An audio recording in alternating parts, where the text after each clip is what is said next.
ప్రముఖ ఐఏఎస్ అధికారిని స్మితా సబర్వాల్ వివాదాలకు కేంద్ర బిందువుగా మారుతున్నారు. సివిల్స్లో దివ్యాంగుల కోటా ఎందుకు అంటూ ఆవిడ కొన్ని వివాదాస్పద వ్యాఖ్యలు చేసినటువంటి నేపథ్యంలోనే దాని మీద పెద్ద ఎత్తున దేశవ్యాప్తంగా చర్చ నడిచింది. దివ్యాంగులందరూ కూడా ఆవిడ వ్యాఖ్యలను తీవ్రంగా ఖండించారు. ఈ నేపథ్యంలోనే యూపీపీఎస్సీ నిబంధనల గురించి కూడా ఆవిడ కొన్ని వివాదాస్పదమైనటువంటి వ్యాఖ్యలు చేసినటువంటి నేపథ్యంలో అసలు స్మితా సబర్వాల్ గారు యూపీపీఎస్సీ గురించి ఎటువంటి వ్యాఖ్యలు చేశారు అనేది మనం తెలుసుకునేటువంటి ప్రయత్నం చేద్దాం. ప్రస్తుతం మనతో పాటున్నారు ప్రముఖ రాజకీయ విశ్లేషకులు, ప్రముఖ సీనియర్ జర్నలిస్ట్ సిఎస్ రావు గారు. సార్తో మాట్లాడదాం. Sir hi sir. Hello. Smita Sabharwal గారు వివాదాలకు కేంద్ర బిందువుగా మారుతూ ఉన్నారు.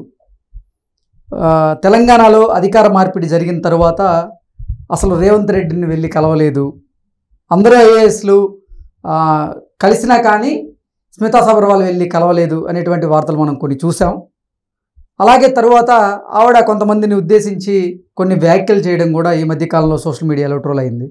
అసలు సివిల్స్లో దివ్యాంగుల కోట ఎందుకంటూ ఆవిడ ప్రశ్నిస్తూ మొన్న ఈ మధ్య చేసిన వ్యాఖ్యలు దేశవ్యాప్తంగా చర్చకు దారితీశాయి. ఇప్పుడు అసలు యూపీపీఎస్సీ నిర్వహణ గురించి కూడా కొన్ని వ్యాఖ్యలు చేశారు. ఏంటి సార్ యూపీపీఎస్సీ గురించి ఆవిడ చేసిన వ్యాఖ్యల్ని ఎలా చూడాలి మనం? సరే, ఆవిడ ఏం వ్యాఖ్యలు చేశారనేది వ్యక్తిగతం. ఆమె ఎక్స్ పేజీలో ఆవిడ ట్వీట్లో ఆమె ఇష్టం, ఆ స్వేచ్ఛ ఎవరికైనా ఉంటుంది. ప్లస్ ఆవిడ ఐఏఎస్, ఆమెకున్నటువంటి పరిజ్ఞానం ఇదంతా కూడా కొంచెం హై లెవెల్లో ఉంటుంది. సమాజం మీద బాధ్యతతో కూడినటువంటి ఒక అధికారిగా ఏ సివిల్ సర్వెంట్ అయినా గుర్తిస్తారు. అలాగే స్మితా సబర్వాల్ కూడా పైగా ఆవిడ మెరిట్లో వచ్చారు, సివిల్స్లో టాప్ ర్యాంకులు సాధించగలిగారు ఆవిడ. సో అందుకే ఆవిడ అంటే అందరికీ కూడా కొంత గౌరవం, అలాగే గౌరవంతో పాటు ఆవిడ నిక్కచ్చిగా విధులు నిర్వహిస్తారు అనేటువంటి ఒక పేరు ఇవన్నీ కూడా సంపాదించుకున్నారు. కలెక్టర్గా ఉన్నప్పుడు తెలంగాణలో ఐ థింక్ మెదక్కాలు అనుకుంటూ చేశారు.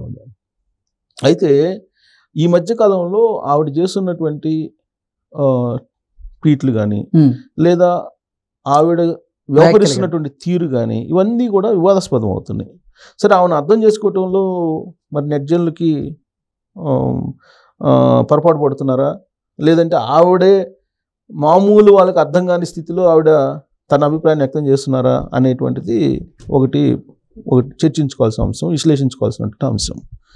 అయితే ఇప్పుడు ఆవిడ స్మితా సబర్వాల్ ఎందుకు అసలు ప్రభుత్వం మారిన తర్వాత వ్యవహరిస్తున్నటువంటి తీరు భిన్నంగా ఉంది అని కనుక ఒక క్వశ్చన్ వేసుకుంటే, ఆ మధ్యకాలంలో వినిపించింది ఏంటంటే రాజకీయాల్లోకి రాబోతున్నారు ఆవిడ, బీఆర్ఎస్ పార్టీ తరఫు నుంచి పోటీ చేసే అవకాశం ఉంది, అందుకే రేవంత్ రెడ్డిని ముఖ్యమంత్రి అయిన తర్వాత కూడా కలవలేదు, రేవంత్ రెడ్డికి దూరంగా ఉంటున్నారు, కట్టసిగా కూడా కలిసి అభినందనలు తెలపడానికి కూడా ఆవిడ ఇష్టపడలేదు, ఇలాంటివన్నీ కూడా వ్యక్తమైనవి.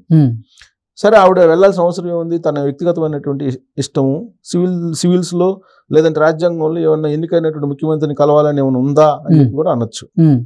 అది నైతికతతో కూడినటువంటి వ్యవహారం, ప్లస్ అది ఎవరెవరి ఇష్టాలతో కూడినటువంటి వ్యవహారం. అఫీషియల్గా మీటింగ్ ఉంటే పోతాం, లేదంటే లేదు, ప్రత్యేకంగా పోయి అభినందించాల్సిన అవసరం ఏంది అని కూడా అనొచ్చు. కానీ జనరల్గా ఏంటంటే సంప్రదాయం ఏంటంటే కొత్తగా ముఖ్యమంత్రి అయినటువంటి వాళ్ళని ఎస్పెషల్లీ సీఎం ఆఫీస్లో ఉన్నటువంటి ఐఏఎస్ ఆఫీసర్స్ ప్రభుత్వం మారగానే కొత్తగా వచ్చినటువంటి ముఖ్యమంత్రిని కానీ మంత్రులు కానీ కలుసుకొని కొంత విషయం చెప్పుకోవడం ఇవన్నీ కూడా సాంప్రదాయంగా నడుస్తున్నాయి. అలా అని చెప్పేసి రాజ్యాంగమా ఇది అంటే కాదు. సో ఆవిడ వ్యవహరిస్తున్న తీరును బట్టి ఆవిడ రాజకీయాల్లోకి వెళ్ళేటువంటి అవకాశం ఉంది. ప్లస్ ఆవిడ కల్వకుంట్ల ఫ్యామిలీకి అత్యంత దగ్గరగా ఉంటారు. బీఆర్ఎస్ పార్టీ నుంచి రాజకీయంగా ఆవిడ రాజకీయ రంగంలో దిగే అవకాశం ఉంది. ఎక్కడో దగ్గర నుంచి ఎంపీగానో ఎమ్మెల్యేగానో పోటీ చేసే అవకాశం ఉంది అనేది కూడా చాలా తీవ్రమైనటువంటి చర్చ నడిచింది ఆవిడ మీద. నడుస్తున్నటువంటి క్రమంలో ఆవిడ కొత్త ప్రభుత్వం ఏర్పడిన తర్వాత మనసు మార్చుకొని పంచాయతీరాజ్ శాఖ మంత్రిగా ఉన్నటువంటి సీతక్క జాయినింగ్ రిపోర్ట్ వద్ద కనిపించారు. అప్పుడు చెప్పారు, నేను మిషన్ కాకతీయకి ఇన్ఛార్జిని కాబట్టి నేను వెళ్ళాను అని చెప్పినట్టున్నారు. అది కూడా వివాదాస్పదమైంది. ఆ మీటింగ్ కూడా వివాదాస్పదమైంది. మంత్రి గారి ముందు కాలు మీద కాలు వేసుకొని కూర్చున్నారు అనేటువంటి ఒక ఫోటోని కూడా నెటిజన్లు ఆ రోజు నెటిజన్లు ట్వీట్ చేసి దాని మీద ట్రోల్స్ కూడా చేశారు. ఆ ట్వీట్ మీద, ఆ ఫోటో మీద కూడా రియాక్ట్ అయ్యారు ఆవిడ. రాజ్యాంగంలో ఏమన్నా ఉందా, కాలు మీద కాలు వేసుకొని కూర్చోకూడదని ఏమన్నా ఉందా, ఈ డ్రెస్ వేసుకోవాలని ఇలా కూర్చోవాలని ఏమన్నా ఉందా, ఎక్కడైనా ఉందా నిబంధనలు అనేది కూడా ఆవిడ రిప్లై ఇచ్చారు. సో ఆ విధమైనటువంటి రిప్లైలు ఇస్తున్నటువంటి క్రమంలో వివాదాస్పదం అవుతున్నటువంటి క్రమంలో అసలు ఇంక కంటిన్యూ కావాలని ఉందా విధుల్లో, లేదు ఆమె విఆర్ఎస్ తీసుకొని రాజకీయాల్లోకి వెళ్ళాలనుకుంటున్నారా అనేది బలంగా నడిచినటువంటి చర్చ. అయితే కొత్తగా గవర్నమెంట్ వచ్చిన తర్వాత కొన్ని రోజుల పాటు కొంచెం ఇలాంటి వివాదం నుంచి ఆవిడని ఎట్టకేలకు ప్రణాళిక సంఘం కార్యదర్శిగానే వేసినట్టున్నారు. అప్రధాన్య పోస్ట్ అది. అలా అని చెప్పి అప్రధాన్యం అంటే ప్రధాన్యమే, కానీ అక్కడ ఉండేటువంటి పరిస్థితులు వాటన్నిటిని బట్టి అది అప్రధాన్య పోస్ట్ కిందనే భావిస్తారు అందరూ కూడా. సో ఇప్పుడున్నటువంటి పరిస్థితుల్లో ఆవిడకి పెద్ద పని ఏం లేదు, అక్కడ ఏం పెద్ద పని ఉండదు. ఓకే. ప్లస్ అక్కడ సమీక్ష సమావేశాలు కానీ బిజీ కానీ ఏమి ఉండదు. సో ఇక్కడ ఒక కొటేషన్ చెప్పుకోవాలి, ఐడియల్ మైండ్స్ ఆర్ డెవిల్స్ అని. అంటే ఆవిడకి వర్తింపజేద్దామా ఇది ఏంటంటే కాదు, జనరల్గా అలాంటివి చెప్తూ ఉంటారు. అంటే మనకి లీజర్గా ఉన్నప్పుడు రకరకాల ఆలోచనలు వస్తున్నాయి. బహుశా ఆలోచనలు వచ్చిన కారణంగానే ఈ సోషల్ మీడియాలో ఇలాంటివి చేస్తున్నారేమో అనేది ఆమె మీద ఇటీవల కొంతమంది అభిప్రాయం వ్యక్తం చేస్తున్నారు. ఏంటి ఈ మధ్యకాలంలో ఆమె చేసినటువంటి వివాదాస్పదమైన అంశాలు ఏంటంటే అసలు ఫిజికల్ ఫిట్నెస్ లేనటువంటి వాళ్ళకి సివిల్స్ ఎందుకు అనేది ఒకటి. అంటే వికలాంగులకి, ఫిజికల్లీ ఛాలెంజ్డ్ పీపుల్కి అసలు సివిల్స్లో అవకాశం ఎందుకు, అదే మీరు మిలిటరీలో ఇస్తారా లేకపోతే రిజర్వేషన్ ఎందుకు అనేది. సో ఎందుకు అసలు సివిల్స్లో అసలు అవసరం లేదని ఆవిడ. సో దాని మీద జాతీయ స్థాయిలో ఆవిడ మీద రకరకాలుగా కంప్లైంట్స్ వెళ్ళి ఆమె మీద కేసు పెట్టాలని కూడా డిమాండ్ చేస్తున్నారు. ఇప్పటికి కూడా ఆ డిమాండ్ కంటిన్యూ అవుతుంది. ఇప్పటి వరకు కూడా ఎక్కడ కేసు ఫైల్ అయితే కాల, బట్ కేసు పెట్టాలి, ఆవిడ సస్పెండ్ చేయాలనేటువంటి డిమాండ్స్ ఇప్పుడు వస్తున్నాయి. ఈ డిమాండ్ ఇలాంటి డిమాండ్ వస్తున్నటువంటి క్రమంలో ఇంకొక వివాదాస్పదమైనటువంటి అంశంలో ఆవిడ ట్వీట్ కనిపించింది.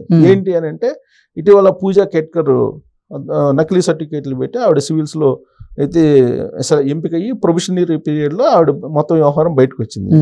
దాంతో ఆ వివాదంతో యూపీపీఎస్సీ చైర్మన్గా ఉన్నటువంటి సంజయ్ అర్ధాంతరంగా రిజైన్ చేసేసి వెళ్ళిపోయాడు. దాని మీద పార్లమెంట్లో కూడా పెద్ద ఇష్యూ అయింది, దుమారం అయింది. నీట్తో పాటు దాని మీద కూడా పెద్ద దుమారం అయింది. సో ఈ దుమారం అయినటువంటి క్రమంలో ఇప్పుడు ప్రీతి సుదాన్ ఇప్పుడు యూపీపీఎస్సీ నూతన చైర్మన్గా బాధ్యతలు స్వీకరించారు. అదే రోజు ఈవిడ ఒక ట్వీట్ చేశారు. ఏం చేశారని అంటే యూపీపీఎస్లో ఈ పూజా కేట్కర్ లాంటి వాళ్ళు చాలామంది ఉన్నారు.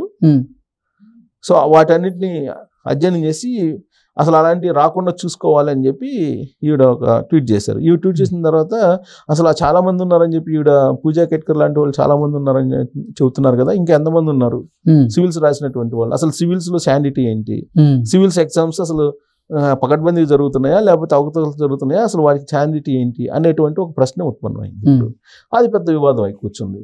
సో దీంతో ఆవిడని సస్పెండ్ చేయాలి అనేటువంటి ఒక డిమాండ్ ఇప్పుడు మళ్ళా బయలుదేరింది.